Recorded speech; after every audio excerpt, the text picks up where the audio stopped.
Pues mucho se podrá decir de esta tragedia, el dolor de las familias, de las personas, amigas, conocidos de estas personas que fallecieron. Cualquier cosa que uno pueda decir ahora, pues es muy complicado llevar resignación a ese dolor tan grande.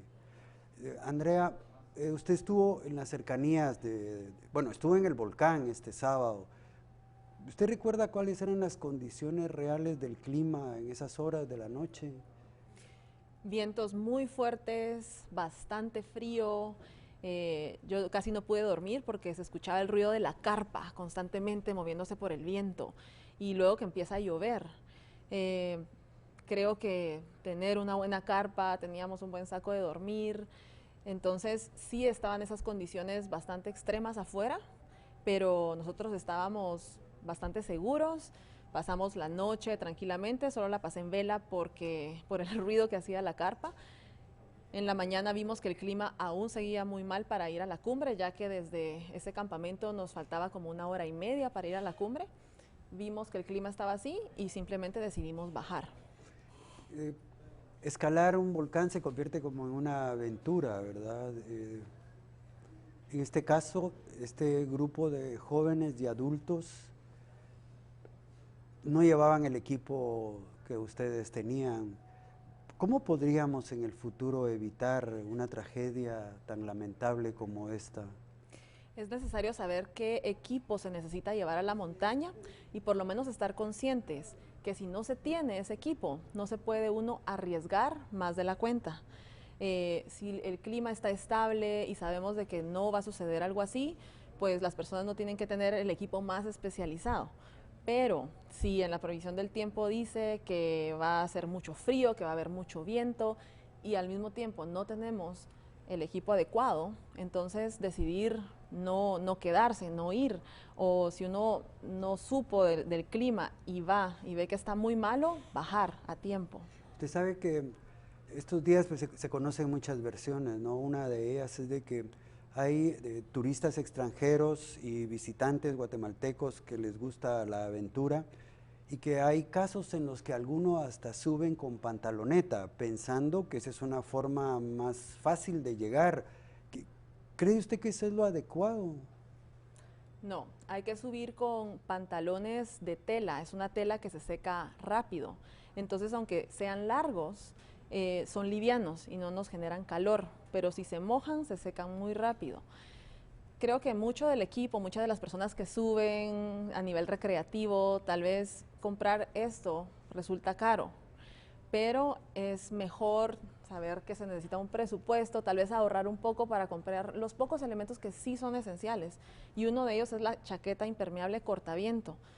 Si en esas condiciones esas personas hubiesen tenido una buena chaqueta impermeable cortaviento, no se hubieran mojado y el viento no los hubiera enfriado y llevado a la hipotermia tan rápido. Entonces, esa pieza del equipo puede salvarle la vida a cualquier persona en cualquier circunstancia. Andrea, al día siguiente, cuando usted conoció la magnitud de lo ocurrido, ¿qué pensó? La verdad es de que me sentí muy, muy triste porque yo pienso, eso se hubiera podido evitar.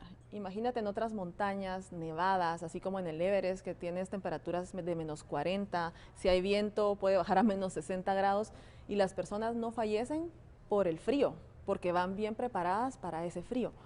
Son otras las causas. Tal vez si no llevaron algo para el frío, sí, pero existe muy buen equipo para temperaturas muy bajas. Y cuando voy a los volcanes, en todo momento veo a personas que suben como de chapulines, con jeans, muy poco preparados de equipo.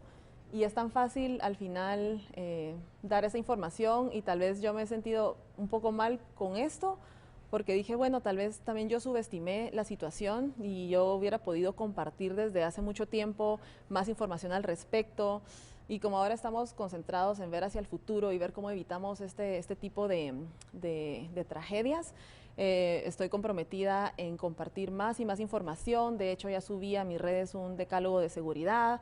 Hoy subí un listado de equipo para volcanes aquí en Guatemala. Entonces, si la gente solo tiene esas dos referencias, ya puede subir con seguridad propia y para el equipo. Y así estamos haciendo también videitos explicando por qué es importante seguir esas reglas de oro, explicándolas un poquito más, y luego el equipo, voy a hacer un videito donde estoy mostrando qué equipo se puede hacer, y pues crear un espacio para personas que puedan hacer preguntas y nosotros resolverles dudas, mientras, no sé, las autoridades educan más a la población, todos nos metemos más en esta mentalidad de prevención.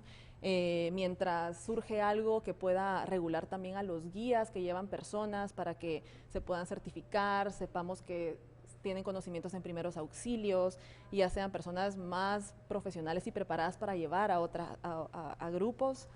Y al mismo tiempo, pues que las personas también nos concienticemos que si nos dan instrucciones tiene un porqué y que las podamos seguir, porque una mala decisión que toma una sola persona va a afectar al grupo entero. Entonces yo visualizo guías o líderes haciendo una revisión del equipo de todas las personas, y si hay una que no cumple con esos requisitos, simplemente que no suba, porque esa persona puede poner en riesgo a todos los demás.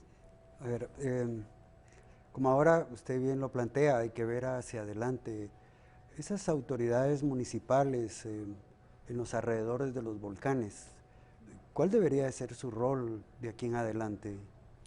Yo creo que algo que casi todos los parques tienen en otros países es un refugio.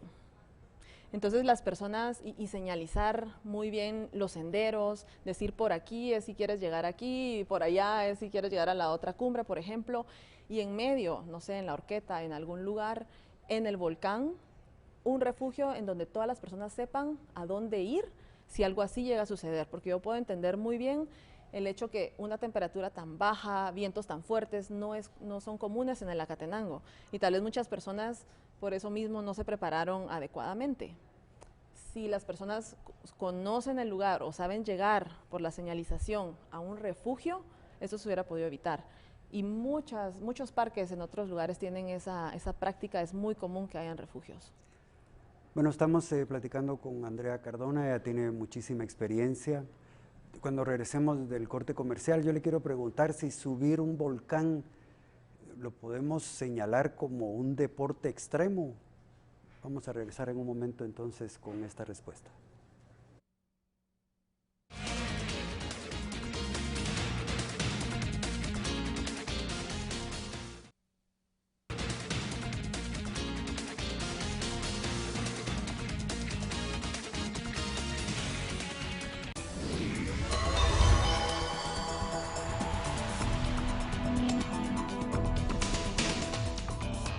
Pues ahora se habla mucho de deporte de aventura, se habla mucho de lo extremo, y en este caso del volcán, bueno, ahora resulta que también esto es un deporte extremo, pero yo tengo mis dudas, pero mejor le pregunto a la experta, ¿es esto así? ¿Cómo se puede considerar el decidir un día subir un volcán? Sí, creo que ese no es un deporte extremo. De hecho, yo he llevado muchas veces personas que nunca en su vida han escalado un volcán, y el primero es el Acatenango. Y pues les mando una lista de lo que tienen que llevar. Además les enseño una técnica para poder escalar volcanes, que es un paso que se usa que se llama paso de descanso, y es coordinar tu respiración con los pasos y hacer una posición cuando caminas donde pones todo tu peso sobre el hueso, vamos a decir así, y no sobre el músculo. Y esta técnica sirve para que tú ahorres energía y logres caminar por horas de horas. Entonces he llevado a personas con poca preparación física, he llevado a personas sin experiencia, pero si tienen una buena guía de cómo hacer las cosas, esto se vuelve algo que casi que te puedo decir cualquier persona podría hacer. Entonces eso no se le puede llamar que sea algo extremo. De lo contrario, poca gente lo podría hacer y necesitaría mucho entrenamiento y preparación para poder hacerlo. A ver, subir al volcán se ha convertido como en un momento de diversión, o sea, un grupo de jóvenes, de amigos, dice, bueno, ya no tenemos nada que hacer este fin de semana, subamos al volcán. ¿A quién se dirigen ellos? ¿A las autoridades municipales, al INGUAT, o hay un grupo de guías? ¿Qué es lo que se hace? Algunas personas llegan al pueblo y en la soledad hay guías locales, y si contratan un guía local están tomando una muy buena decisión, porque es gente que conoce el volcán, que está más acostumbrado a las condiciones del volcán. Hay otras personas que tal vez subieron al volcán unas cuantas veces y entonces le dicen a los amigos, bueno, vamos, yo organizo expediciones o excursiones al volcán y los llevan, pero no tienen conocimiento de equipo, de primeros auxilios o qué hacer si se pierden, ese tipo de cosas que ya lo vuelven más peligroso. Y he visto que para muchas personas es, bueno, vámonos al volcán, subimos allá, llevan alcohol, entonces es como solo un lugar en donde van a recrearse, pero no tienen ni idea de cómo prepararse. Y cada vez que yo voy veo tantas personas que están subiendo con zapatos no adecuados, con shorts, como mencionabas tú, sin guantes. Y si el clima está bien, no hay ningún problema. Yo estuve este fin de semana, pero también estuve 2 días antes, el jueves pasado. Y el clima ese jueves estaba maravilloso. Estuvimos en la cumbre casi 1 hora porque no había nada de viento. Y eso estuvo espectacular. Pero en caso el clima hubiese cambiado, en nuestra mochila teníamos las chaquetas, los guantes, el gorrito de lana, todo lo necesario para pues adaptarnos si el clima cambiaba. A ver, se habla mucho en relación a eso, a que los expertos siempre están bien preparados, pero la gente, como repito, que quiere disfrutar y esa aventura, como ahora lo que estamos intentando hacer es que si usted va a decidir subir al volcán, ahora que lo haga con más responsabilidad. Eso del licor debería de ser eliminado. En esa experiencia que usted ha vivido en el Everest, por ejemplo, pues va con el equipo adecuado, ¿no? Pero esos casos de hipotermia que también se han dado, ¿cómo afectan el cuerpo, la mente a una persona? Bueno, tú imagínate que cuando tu cuerpo empieza a temblar, lo que está haciendo es produciendo calor. Entonces, que tú tiembles es una buena señal, vamos a decir, porque estás solo en hipotermia grado 1. Entonces empieza a temblar, pero se consume muy rápido tus calorías, tu energía. Cuando tu cuerpo deja de temblar, pasas a hipotermia grado 2 y ahí solo te calientas con algo externo. Puede ser que te den un té caliente, algún líquido caliente o que el calor del cuerpo de otra persona te caliente. Si eso no sucede, pasas allá a hipotermia grado 3 y eso solo si te llevan al hospital y te inyectan y todo líquido caliente, tú puedes sobrevivir. Entonces, cuando uno está temblando, es cuando debería de empezar a movilizarse para que el cuerpo empiece a entrar en calor, dejemos de temblar y nos apartemos de las condiciones de peligro. En este caso era lluvia y viento. Cuando bajamos la montaña, automáticamente la temperatura va a ir subiendo. Entonces lo que nosotros tenemos que tratar de hacer al encontrarnos en esa situación es bajar lo más rápido posible y seguir moviéndonos. Lo que sucede es que a veces el frío nos hace como paralizarnos un poco porque uno tiene frío y nuestra reacción natural es como que quedarnos quietos y resguardarnos solo así. Mientras la decisión que se debería de tomar en ese caso es seguirse moviendo y bajar lo antes posible. En este caso de estos muchachos es evidente, y un adulto, ¿no? Es evidente que ese cambio tan brusco de clima los agarró desprevenidos y no estaban preparados, ¿no? Sí, yo no sé si pues en ese momento contaban con lámparas de cabeza, había muy poca visibilidad, pero de todos modos eso es muy importante tenerlas para encontrar el camino, si la persona o no sé, los guías realmente no sé si los tenían, pero si lograba localizar el camino para bajar. Los vientos estaban muy fuertes, entonces es fácil que bote a las personas. De hecho, yo también en el campamento donde estábamos sentía que cuando llegaba esas ráfagas de viento, pues uno se movía así, entonces puede ser de que algunos de ellos también hayan perdido el equilibrio, se hayan caído. En ese caso, pues uno tiene que como ir caminando despacito, sosteniéndose.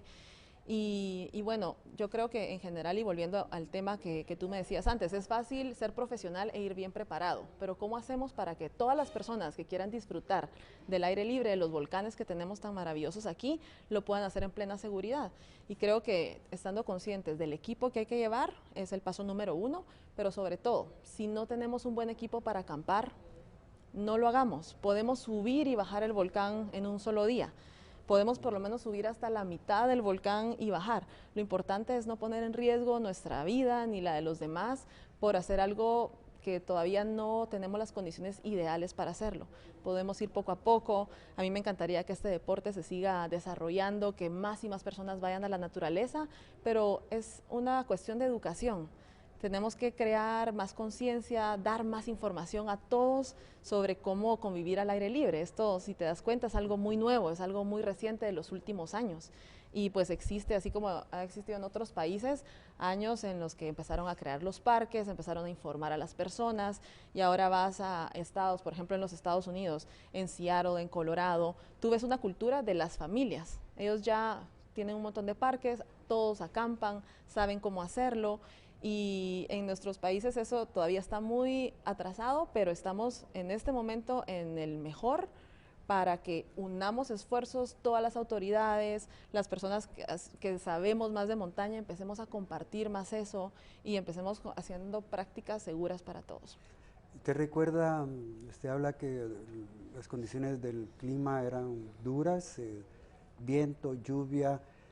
¿Qué tipo de visibilidad tiene una persona ahí arriba bajo esas condiciones? ¿A cuánto puede ver? A veces hasta 2 metros. Es poquísima la visibilidad. Es muy poca la visibilidad. Personas que ya han ido varias veces pueden encontrar el camino. O sea, yo creo que he estado en el volcán Acatenango tal vez más de unas 60 veces y sabes reconocer en dónde está el camino, por dónde ir, aunque tengas poca visibilidad.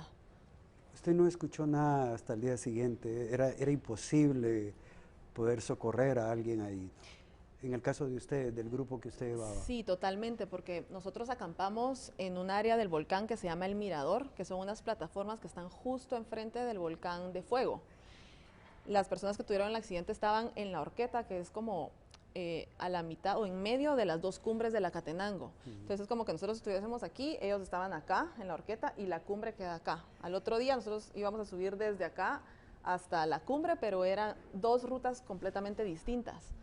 Entonces pasamos ahí la noche, descansamos, en ningún momento nos enteramos de nada. Al otro día cuando decidimos bajar porque el clima estaba muy malo y muy cerrado, regresamos a Guatemala y hasta después de horas, ese día en la noche, empezamos a escuchar lo que había sucedido. ¿Y usted recuerda cuáles fueron sus primeros pensamientos al enterarse de esa tragedia? No lo podía creer. No lo podía creer porque básicamente nosotros también estábamos ahí, vivimos esa misma temperatura, esos mismos vientos y en ningún momento sentí que mi vida corría peligro. Entonces el contraste de saber de que otras personas estaban muriendo en ese mismo momento es, sí, devastador, o sea, muy, muy triste que haya sucedido algo así. Y no imagino el dolor de las familias, de los amigos y los momentos de desesperación que ellos pasaron al vivir algo así y pensar que sí, que se hubiera podido evitar. En esas expediciones que usted ha tenido, ¿ha perdido a alguna persona muy cercana cuando ha estado fuera de Guatemala escalando? No he perdido personas muy cercanas, pero sí en 2014 cuando fue la avalancha en Nepal. Yo estaba en una expedición donde iba a escalar el Everest y el Lhotse, que es la montaña justo al lado, y 3 sherpas de mi expedición fallecieron, de un total de 16 personas. Y fue la primera vez que yo perdí a alguien con el que ya me había relacionado, que era parte de mi equipo. Fue bastante traumático, bastante duro. Y en 2015 regresamos a hacer esa expedición y fue el terremoto de Nepal. Y en esa ocasión nuestro campamento base se destruyó completamente y la doctora de nuestra expedición falleció. Y la doctora además era novia del líder de nuestra expedición, que es un amigo desde hace muchos años. Y creo que eso también nos afectó mucho. Y si te das cuenta, son fenómenos de la naturaleza como un terremoto. ¿Cómo se puede evitar un terremoto? No se puede. Una avalancha, ¿cómo podemos calcular cuándo se va a desprender un gran bloque de hielo de la montaña y aplastar a 16 personas? Eso no se puede evitar. Pero como estamos al aire libre, tenemos solo que reconocer que hay mucho que nosotros podemos hacer para minimizar los riesgos y hacer cosas y prácticas más seguras por lo mismo, porque la naturaleza todo puede cambiar y nosotros debemos de saber y conocer cuáles son las cosas que sí podemos controlar. Bueno, miren, el tiempo ha concluido, pero yo quisiera como sacar algún par de reflexiones de todo esto. Escuchando a una persona que es experta, que tanto ella como grupos que ha llevado, el primero es que qué lindo es tener la posibilidad de escalar un volcán. La naturaleza, ver a esa Guatemala tan bella desde unas alturas increíbles, es algo único, son experiencias realmente maravillosas. Pero ¿vale la pena exponer la vida? No, la vida es tan valiosa como esa naturaleza. Ella ha sido bien clara en decir que se puede subir y bajar el mismo día. ¿Por qué quedarse en la noche? Y si se va a quedar en la noche, bueno, pues estar preparado. Y sabe una cosa, somos los seres humanos los que estamos provocando un terrible daño al planeta. Por nosotros los climas han cambiado, porque no respetamos a la vida misma, no respetamos los bosques, los ríos, los lagos, ya no estamos respetando nada. Entonces pareciera ser que la misma naturaleza se está defendiendo de los hombres. Esos cambios de clima tan bruscos, pues bueno, son producto de lo que está pasando a nivel mundial. El calentamiento global es algo que tenemos que pagar un costo muy grande. Entonces, cuídese. Si usted decide ir a los volcanes, hágalo, por supuesto, tiene ese derecho, pero cuídese. El licor, mire, por favor, no lo hace más hombre ni menos hombre el llevar una botella a un volcán. Está cometiendo un terrible error y puede arrastrar a otros. Disfrute. A las familias. Bueno, de nuevo somos solidarios con ese terrible dolor que les embarga. Acá no estamos para juzgar absolutamente a nadie, menos para que la gente que conocía a las víctimas se sienta agraviada. A los sobrevivientes, pues qué dicha la que tienen. Tampoco es acá de venir a decir que hicieron o dejaron de hacer, eso ya no importa, sino que de aquí en adelante sí tenemos que evitar tragedias de esta naturaleza para que en ningún hogar de Guatemala alguien que sale en la mañana con la ilusión de tener una aventura personal, de conquistar un volcán, la familia lo tenga que enterrar. Que tengan una feliz noche y nos vemos mañana, pero recuerde que tiene una cita a las 9 de la noche con nuestra emisión estelar del Noticiero Guatevisión, donde hay mucho que informar y sobre todo que analizar. Hasta pronto.